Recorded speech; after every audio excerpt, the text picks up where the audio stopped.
Hello and thank you for watching the Bradley Real Estate Group. So today we have a special treat. We will be speaking about negotiation tips for sellers. 5 negotiation tips for sellers.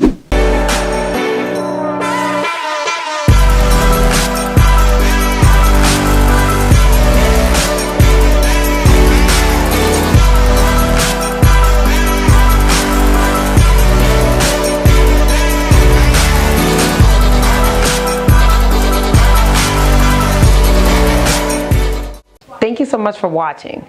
So we're talking about 5 negotiation tips for seller. And I want to start with one of my very favorites. It is think win-win.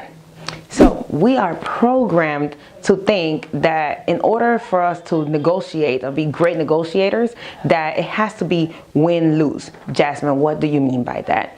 I mean, think about it. Either we feel that if we get our way, where it's like super strict, and then we run the chance of the buyer walking away because we didn't budge not on one thing, but we're the winners, right? Because they walked away and we showed them, and yet our house isn't sold, right? Or, you know, the other way around, we just give in to everything that they asked for, and you know, they get the house and we're giving it away, but now we feel bad because we feel like we lost. Well, in order to negotiate, you don't have to feel like you lose, and they don't have to feel like they lost. There is a such thing as negotiating win-win, and when you are able to do that, then everybody's a winner. So that would be my first tip, is to think win-win. So tip number 2, price ahead of the market. So this one, I like to say that we are pretty savvy about doing this. Pricing ahead of the market simply means if you're in a declining market and it looks like the houses are losing value slowly or quickly, then a tip would be for you to price ahead of that. If you know that in a week or in 2 weeks or next month your property is going to be worth or at least valued at $10,000 less, then price ahead to create a frenzy now so that you could get the offers and you want to be the house sitting on the market. If you're working with a savvy realtor and they understand that the appreciation is going up very fast, or whatever the percentage is in your market, and in a few months your house, or in 1 month your house is going to be worth $10,000 more because you have a lot of activity on the market, then go ahead and price it at that point, even if it doesn't look right now like the comp support it, and then boom, now you are win-win chicken dinner, right? You actually get your home sold for a higher price, and then you won't have to be haggling back and forth on $1,000 or $2,000 with the buyer. So price ahead of the market, I really like that tip. Tip number 3, get a home inspection. So some sellers would say, well, isn't that the buyer's responsibility to get a home inspection? And in a way you are correct. But if you get a home inspection for yourself as a seller, even though the buyer may or may not want to use your home inspection, but it gives you a leg up on what's wrong with the property. I mean, really think about it. You don't want the buyer to be the one to come in and tell you like, oh, it's a great house, but I'm going to give you $20,000 less because something's wrong with your foundation. But instead, you know, the buyer's always going to exaggerate on how much it's going to take to fix your property.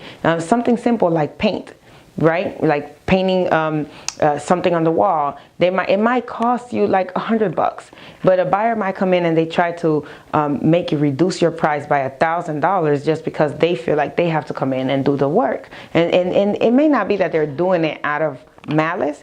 They might just not know how much it really takes to paint the house, or to fix the foundation, or to address the termite issue, or to fix the leak in the pipes. Whatever it is, it's very important for you to just get a home inspection, find out what the problems are, and get those things, the major things, fixed before the buyer comes in. And at least, even if you don't fix everything, it's not a surprise to you whenever they come in. You would have done your homework already, and then you can tell them like, hey, yes, we already got a quote for that, and it will take this much to fix it. The 4th tip for negotiating your real estate home would be for you to get a home warranty.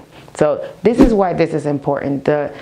Yes, you can save maybe like $400-500 in a home warranty. But this is especially important for houses that maybe your roof is like half-life, you know, and half-life is just like instead of 30-year roof, you maybe like 15-year-old roof, or you have older appliances, or even if you have newer appliances, sometimes a buyer may come in and they're a first-time home buyer, may or may not be, but they are concerned that I'm going to make this major investment and move in this house, and then I'm scared because I'm used to being a tenant and I call the landlord and they come fix everything, but now I'm moving into my own house, so I'm going to offer less money so that I can have some money in the bank ready for if something breaks.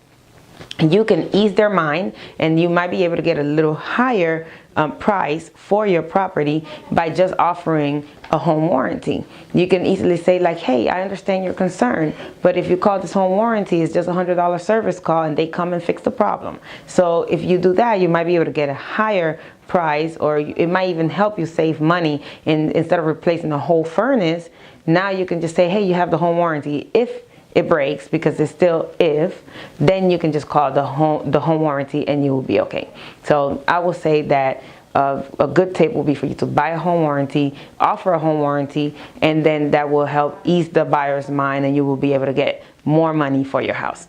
So next and last tip is to put a deadline on the offers and counter offers.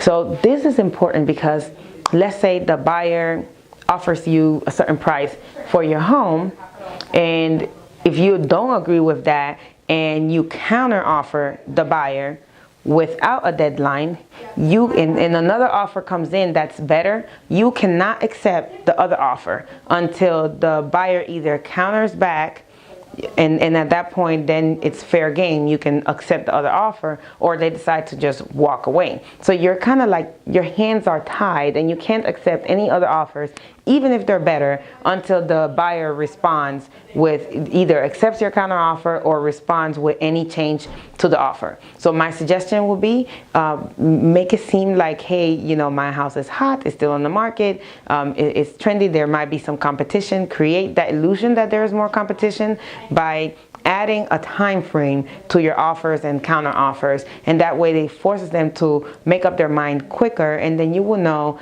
whether you have this house sold or not before other offers come in. Thank you so much for watching today. I'm really excited. Make sure you subscribe and like so that you can get notified with more videos like this.